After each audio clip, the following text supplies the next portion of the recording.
keväällä nyt on peruskoululaisten yhteishaun aika, niin on hyvä hakea sinne ammattiin, mikä kiinnostaa, ja sen kun nuorena haet, niin et varmaan aina tiedä, että mikä se on se kiinnostavin ammatti. Ja nyt kerrotaan yhdestä kiinnostavasta ammatista, joka voi olla erittäin hyväkin valinta. Eli koulutuskeskus Salpauksessa niin on viherrakentajakoulutusohjelma, johon voit hakea nyt yhteishaun kautta.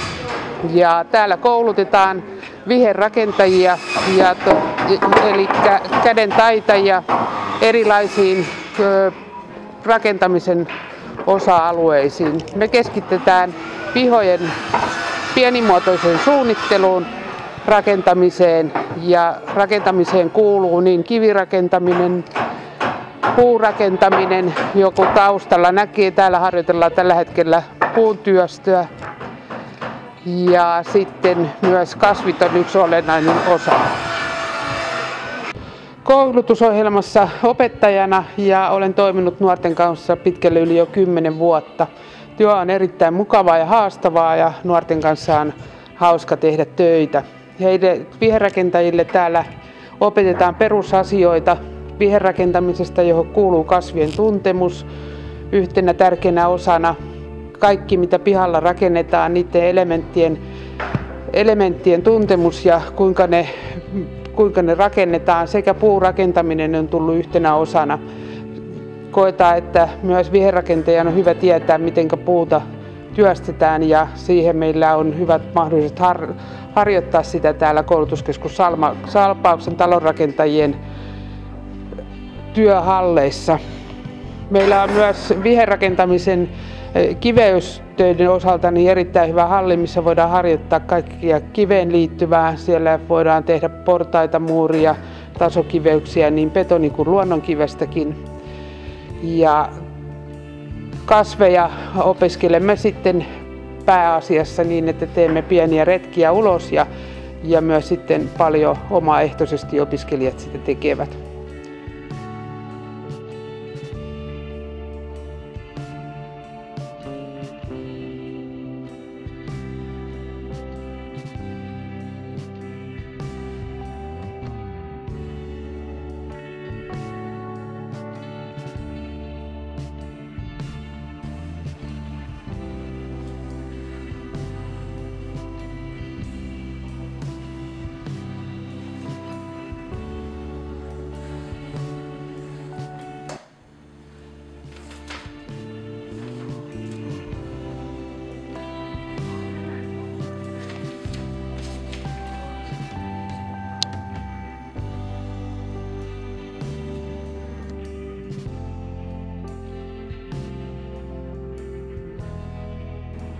Mä oon Heino Jonna ja mä oon 16-vuotias, opiskelen viherrakentaja-artesaaniksi ja hain tänne opiskelemaan viime yhteishaussa.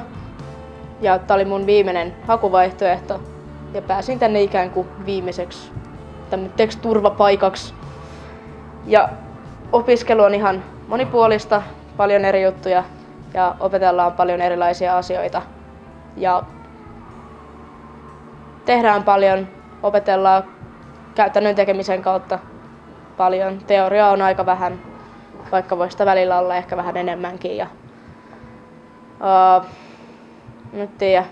Päivät on välillä tosi pitkiä, mutta kyllä ne on ihan suhteutettu, että välillä päästään vähän aikaisemmin sitten, jos ollaan oltu pitempään koulussa ja jos on saanut hommat tehtyä kunnialla, niin sitten ei ole niin pitkiä päiviä. Täällä opiskelu on ihan kivaa. Tää on tosi monipuolista, tehdään paljon eri juttuja ja opiskellaan paljon eri asioihin liittyviä asioita.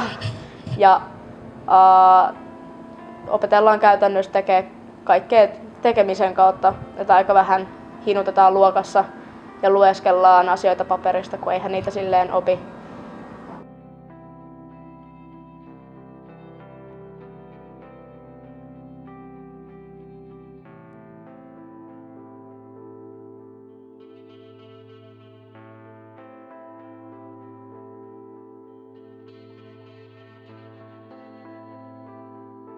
Moi, mä oon Arne Vallenius. Mä oon viherrakentaja. Ja mitä me täällä koulussa tehdään, niin me ollaan tuolla hiekkahallissa, missä me tehdään muureja, portaita, tasopintoja, kallistuspintoja, istutusaltaita. Sitten puuhallissa me ollaan tehty aita ja nyt ruvetaan tekemään perkolaa. Sitten meillä on pihasuunnittelu teoriassa ja mitäs meillä on jotain maajuttuja ja maapallon vähän historiaa ja kivilajeja ja tämmöisiä. Ja sitten me ollaan vähän opeteltu maalaamaan. Tää on aika tämmöistä monipuolista, tää ei ole vaan ihan yksitoikkoista. Enemmän tehdään käytännössä kuin teoriassa näitä juttuja. Oppii paljon paremmin, kun pääsee tekemään. On tätä teoriaakin, mutta käytännön oppii on aina paremmin.